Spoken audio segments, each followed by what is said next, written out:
Jorge Amado, Machado de Assis, Guimarães Rosa. Qual o seu escritor favorito? Pois é, o brasileiro tem fama de ler pouco, mas o que não faltam são escritores. E para todos os gostos.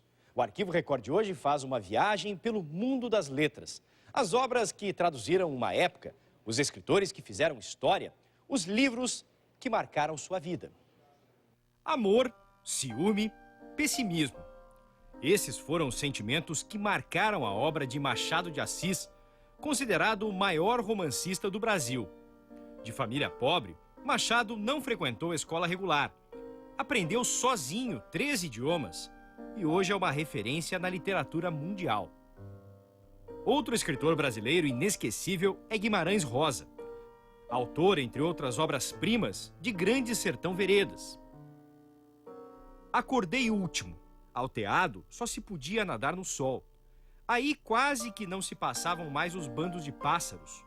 Mesmo perfis, que o dia ia dever ser bonito, firme. Chegou o cavalcante, vindo do Sererê Velho, com recado. Nenhumas novidades. Para o Sererê Velho, recambiei aviso. Nenhumas novidades minhas também. O que positivo era, e do que os meus vigiadores do rededor davam confirmação. Antes mesmo, por mais que eu quisesse ficar prevenido, o dia era de paz. Guimarães Rosa virou a literatura brasileira do avesso, mas ele não foi o único, nem o primeiro. A língua portuguesa não seria mais a mesma depois dos modernistas. Na década de 20, Mário e Oswald de Andrade provocaram uma revolução na literatura brasileira. Aproximaram a linguagem escrita da falada, mudaram as estruturas dos romances e passaram a falar das origens da nossa cultura de um novo ponto de vista. Eles queriam contrariar, reinventar, criar uma linguagem para exprimir os desejos. Em 1922, era lançado o marco decisivo na luta contra o antigo. São Paulo agitava os rumos da arte brasileira. No hall do Teatro Municipal aconteceu a exposição de Anita Malfatti. Ali estava o embrião de uma arte nova. As pinceladas vibravam dramáticas. O escritor Monteiro Lobato criticou duramente a pintura, que já não buscava mais reproduzir o real. Era o combustível para formar o núcleo do movimento brasileiro. Valeu mais, porque foi muito combatida, digamos, pelas frações conservadoras que não aceitaram este caminho de modernização mais radical. O movimento modernista não explodiu no carnaval por acaso.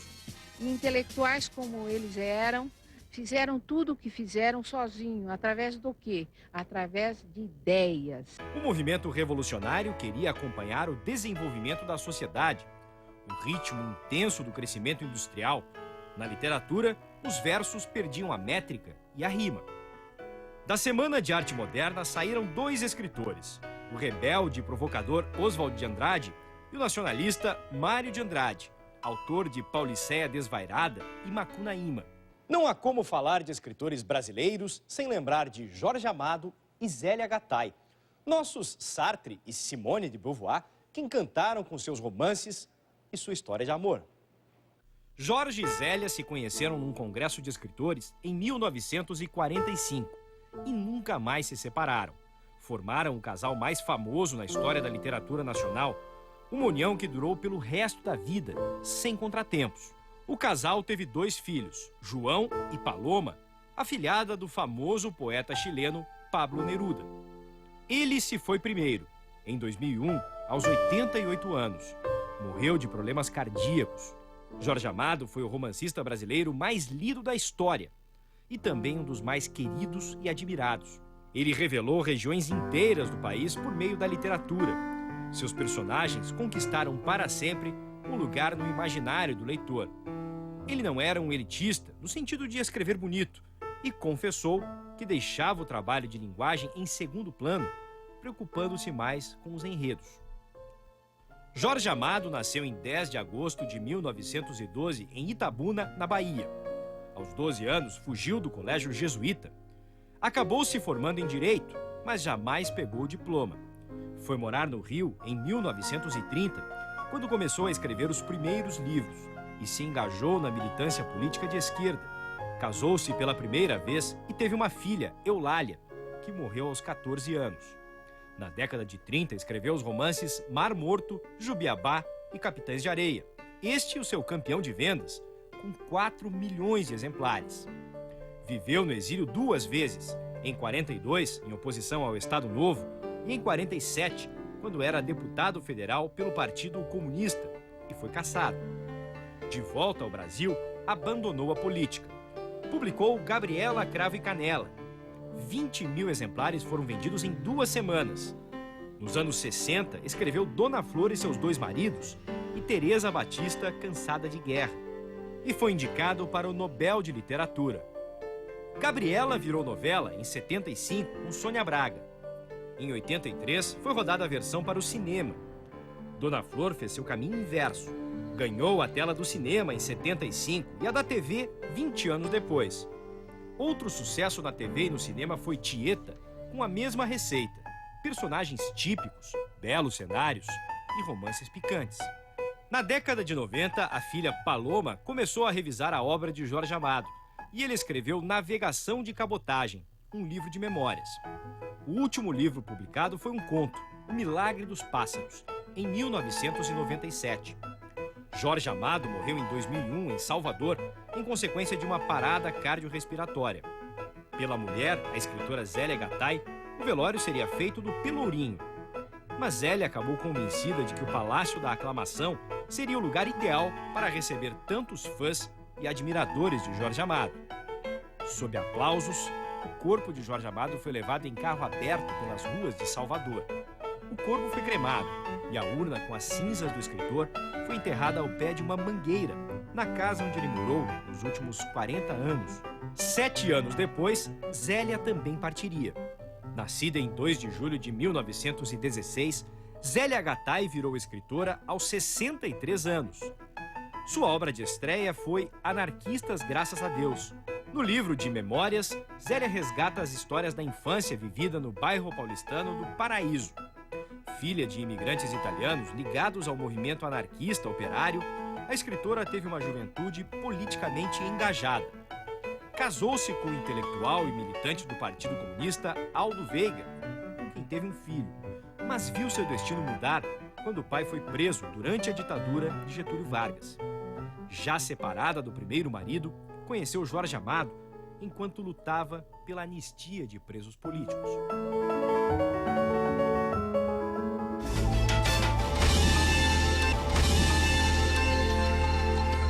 A língua portuguesa é rica em escritores e também em poetas. Um dos mais importantes foi Carlos Drummond de Andrade.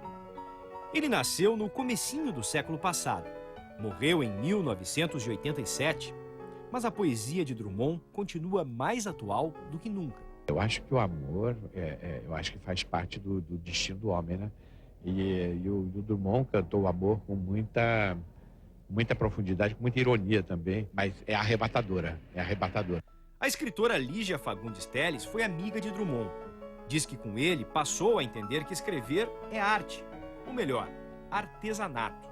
Eu fui entendendo que a poesia de Carlos Drummond era algo que tinha que ser trabalhado devagar, devagar, devagar. Não serei o poeta de um mundo caduco. Também não cantarei o mundo futuro. Estou preso à vida e olho meus companheiros. Estão taciturnos, mas nutrem grandes esperanças. Drummond tudo. Drummond é possivelmente o maior poeta brasileiro de todos os tempos. Fechado, discreto, agora delicadíssimo, quente de coração, generoso. Drummond escreveu boa poesia. Boa poesia é bom de ler, é bom de ouvir, é bom de dizer, penetra surdamente no reino das palavras. Quem conheceu Drummond mede as palavras, porque as palavras são poucas para definir o homem e o Criador. Poeta de muitas faces, universal, intelectual, discreto, mineiro de ferro. Alguns anos vivi em Itabira.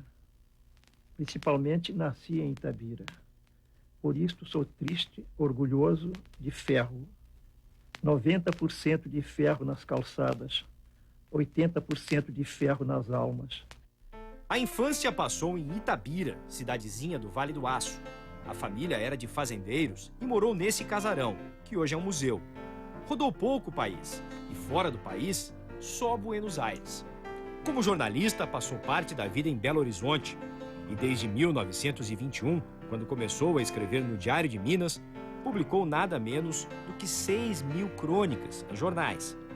Em mais de 60 anos dedicados à literatura, escreveu 16 livros de prosa e 25 de poesia, além de contos, traduções, ensaios e críticas literárias. Quando eu conheci o Drummond e vi aquela figura de funcionário público, né? Aquela figura mais anônima, ninguém perceberia Drummond numa multidão, em parte nenhuma. Aquele homem de pastinha, terno e gravata. Poderia mesmo ter sido um anônimo, que em 1934 se mudou para o Rio de Janeiro e foi chefe de gabinete de Gustavo Capanema, ministro da Educação no Estado Novo. Mas por trás daquela aparência de burocrata, havia uma personalidade complexa, um revolucionário. Carlos Drummond chegou a editar alguns números da Revista do Partido Comunista Brasileiro. Em alguns poemas, como A Rosa do Povo e A Morte do Leiteiro, se revela um escritor engajado, preocupado com o social e com a impotência do homem no mundo mecânico, frio, político. Cantaremos o medo dos ditadores, o medo dos democratas. Cantaremos o medo da morte e o medo de depois da morte. Depois morreremos de medo, e sobre nossos túmulos nascerão flores amarelas e medrosas. O mineiro Paulo Thiago levou para o cinema a trajetória de Carlos Drummond de Andrade. O documentário O Poeta de Sete Faces mostra as várias fases da obra do poeta. Ele começa modernista, depois ele é o poeta social engajado, depois é um poeta filosófico. Ele mesmo se sintetiza no primeiro verso do primeiro poema, do primeiro livro, né? Quando ele diz: quando nasci, o anjo torto desses que vivem nas sombras disse: vai Carlos ser goste na vida. O olhar de esguelha, o olhar irônico, o olhar que duvida. Drummond é um homem movido pela dúvida. Emoção e razão permeiam sempre os poemas de Drummond. O professor de literatura da USP, Alcides Vilaça, que estuda a obra do poeta desde os 14 anos, acha que essa é a marca da poesia dele. Uma marca que o Mário de Andrade logo notou quando conheceu os primeiros poemas do Drummond. Ele chegou a escrever numa carta: Carlos, ele chamava o Drummond no primeiro nome, você é inteligentíssimo, timidíssimo e sensibilíssimo, tudo no superlativo. Coisas que se contrariam com ferocidade do homem que quer conhecer tudo, que quer compreender o mundo, que quer conhecer as nossas razões de ser. Quando você pensa que ele vai ser só irônico, de repente ele abre o coração e vem uma estrofe inteiramente confessional. Essa mistura tem algo de mágico. De certa forma, essa magia se incorporou à consciência nacional. No dia a dia, o brasileiro acaba usando frases ou versos do poeta que traduzem emoções coletivas. Dilema sem saída, e agora José resolve. E agora, José? A festa acabou, a luz apagou, o povo sumiu, a noite esfriou. E agora, José? Nunca me esquecerei que no meio do caminho tinha uma pedra. Tinha uma pedra no meio do caminho. No meio do caminho tinha uma pedra. De repente eu descobri, é a pedra, é a minha pedra. É a minha pedra, tinha uma pedra no meio do caminho. Eu tinha que contorná-la, eu tinha que transpô-la. O poema No Meio do Caminho foi o primeiro contato da escritora com a obra de Drummond e pegou Lígia Fagundes Telles de surpresa. Carlos Drummond de Andrade, nesse ponto, se aproxima extraordinariamente também de Machado de Assis. Na sua ironia, na ironia machadiana. Agora, eu acho que a mulher precisa se compenetrar disso, né? Que ela é realmente muito importante e que precisa regular esses direitos para que ela não seja manipulada também, né? As mulheres e o amor também passeiam pelas linhas de Drummond. Duas foram especiais: Dolores, com quem se casou em 1925, e Maria Julieta, a única filha e companheira inseparável até na morte. Depois que Julieta se foi em 1987, o pai resistiu apenas 12 dias. Carlos Drummond de Andrade morreu aos 84 anos de problemas cardíacos. Modesto, o poeta de Itabira, achava que 10 anos depois de sua morte, ninguém se lembraria de seus escritos. Desta vez, Carlos Drummond de Andrade se enganou. No próximo bloco, a arte de falar da vida dos outros. Você vai conhecer os reis das biografias. Daqui a pouco.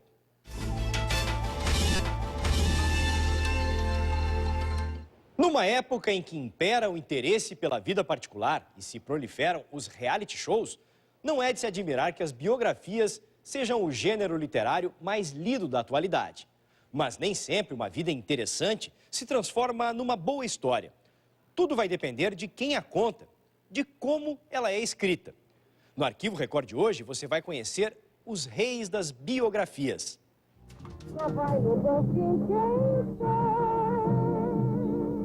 Você sabia que Carmen Miranda, musa da década de 40, casou-se aos 36 anos, um escândalo para a época, e no final da carreira desenvolveu síndrome de palco?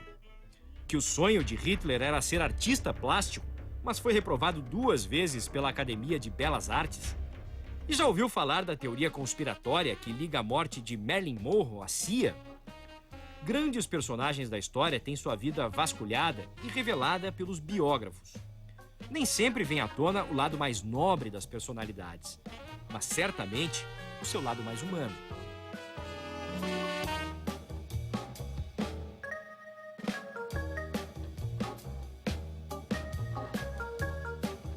A trágica história da militante comunista Olga Benário.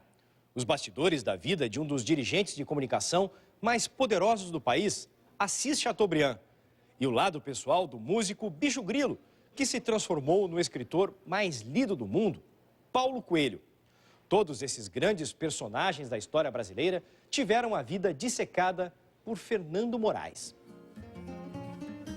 O primeiro livro desse, que é um dos maiores biógrafos brasileiros, não falava de uma pessoa, mas sim de uma ilha.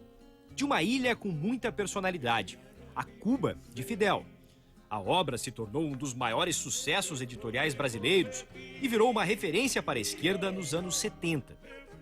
Em 85, foi a vez de Fernando Moraes lançar Olga, a história da militante comunista que teria sido um presente de Vargas para Hitler. O livro vendeu 600 mil cópias e foi traduzido em 21 idiomas. Olga Benário morreu no campo de concentração nazista. Seu marido, Luiz Carlos Prestes, foi libertado da prisão com a anistia de 45. Passou a atuar na política. Apesar de magoado com a atitude desumana de Getúlio Vargas ao deportar a mulher que amava, apoiou Vargas durante seu mandato de presidente eleito. 4 anos depois dele fazer isso, Prestes levanta a mão dele num comício e diz, isso foi um escândalo.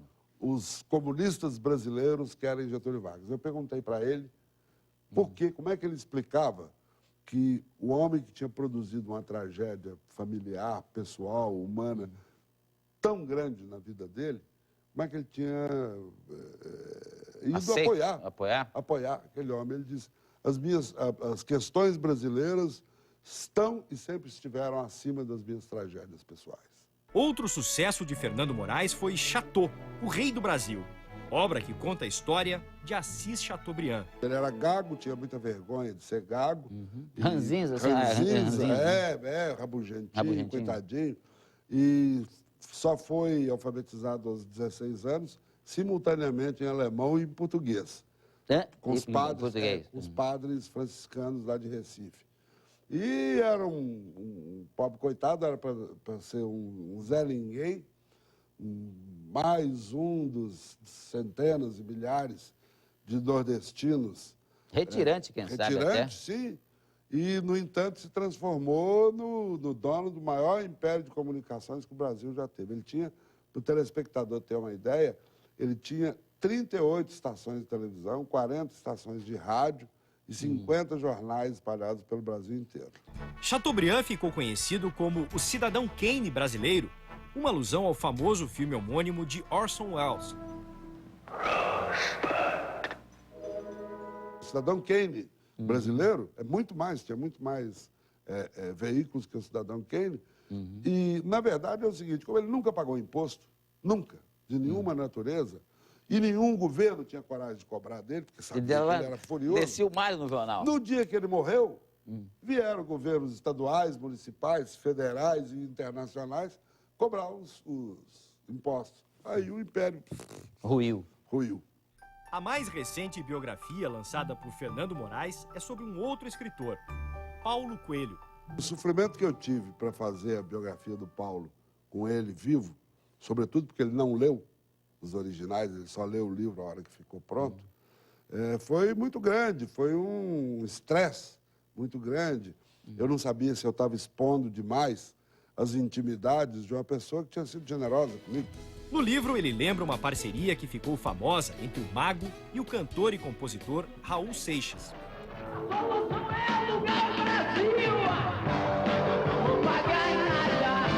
A união que deu certo, uma união muito curta. Não durou nem 2 anos. Não, nem 2 anos? Se você olhar aí pelo livro, fizer uma cronologia, se você contar do dia que eles se conheceram até o dia que eles gravam o último disco juntos, depois eles voltam a gravar um sem absolutamente nenhum sucesso, que é o Mata Virgem. Mas é uma relação muito curta e uma relação que nem foi tão prolífica assim, porque, na verdade, os dois juntos só têm 40 músicas. Nelson Motta também se aventurou pelo campo das biografias e fez sucesso. O livro Vale Tudo, que conta a história do cantor Tim Maia, encabeça a lista dos mais vendidos. Com uma vasta pesquisa e convivência intensa com o rei do samba soul, Motta conseguiu resgatar histórias engraçadas e mostrar traços pitorescos da personalidade do cantor. Ele foi preso ali em Copacabana de madrugada, já era 1 da manhã, uma coisa assim, fumando maconha, claro, é um clássico do Tim Maia, então, pum, foi preso. Levou um bote ali do pessoal da polícia? 13ª, né? Que é ali no posto 6, em Copacabana, uma delegacia, em frente à Galeria Alaska, que na época era um ponto de gays, de travesti, bandidagem, era um submundo danado ali a Galeria Alaska.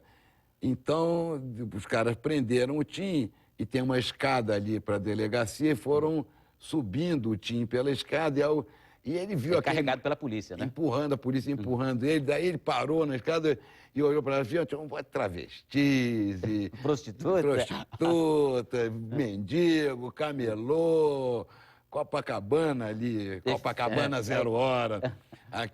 Aí ele começou a cantar, se o mundo inteiro me pudesse ouvir. Aí, Tim Maia, juntou toda a gente em volta, e ele cantando na porta da delegacia, o povo cantando com ele, aquela marginalia toda. O delegado falou, pô... Manda soltar. Solta o elemento. Olha a bola!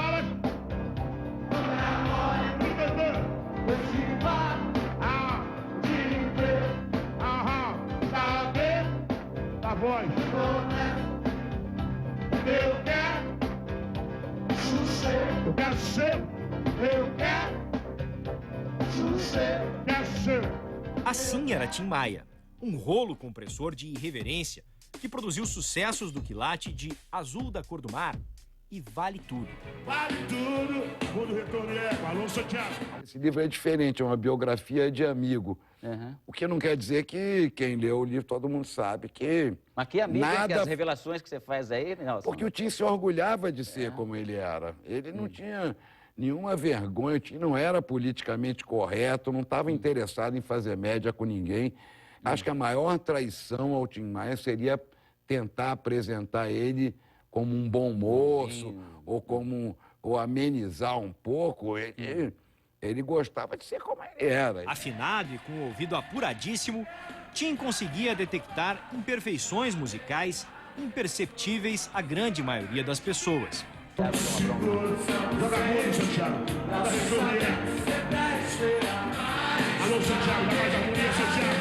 Ele era um perfeccionista, o Tim também. Então, a banda Vitória Régia, era um cara generoso, tinha 12, 13, 14 músicos no palco, todo mundo tocando ao mesmo tempo. Ele cantava forte, então ele queria se ouvir bem ali. Então, se ele não se ouvisse bem, ele não podia cantar bem. É difícil você cantar bem se você não está ouvindo o que você está cantando. Nelson Motta conta no livro um momento histórico da música brasileira que ele presenciou. Em 69, Motta convidou Tim Maia para gravar uma música com Elis Regina. O dueto se transformou num duelo de talentos.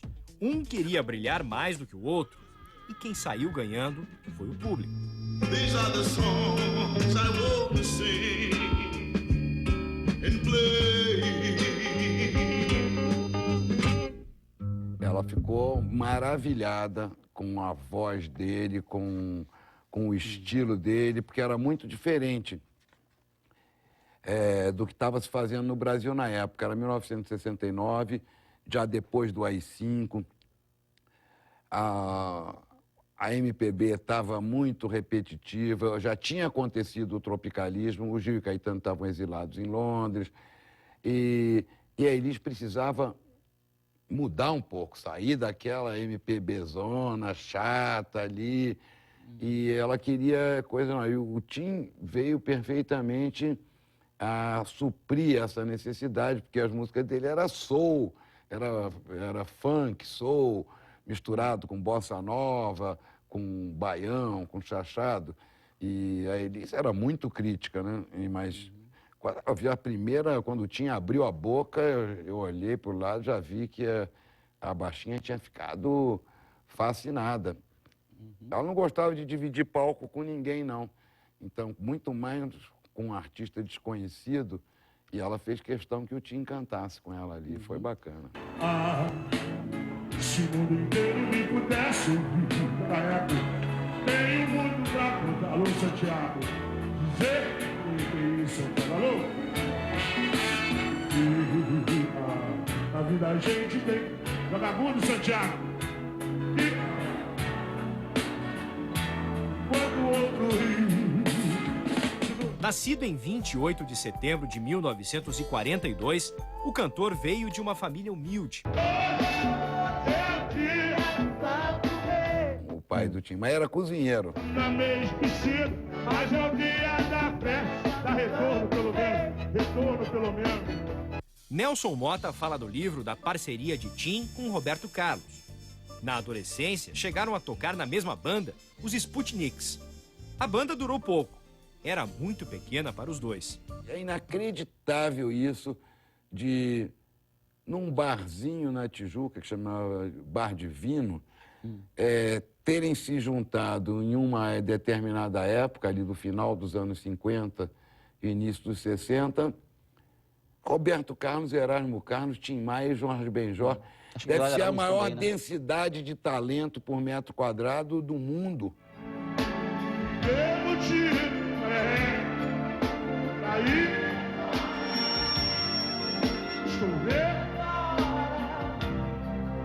de te perder. A pontualidade nunca foi o forte de Tim Maia. E claro, isso não está fora de sua biografia.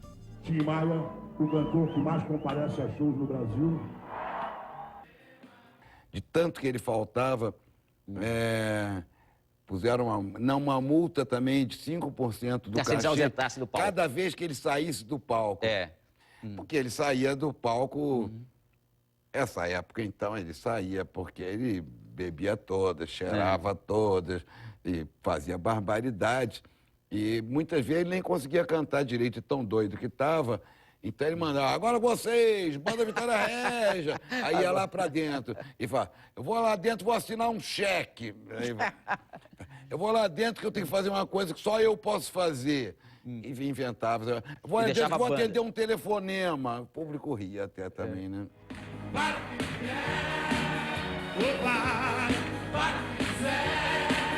Só não vale dançar homem com homem, cobra com cobra, nem amassar bombril. O resto vale. Valeu.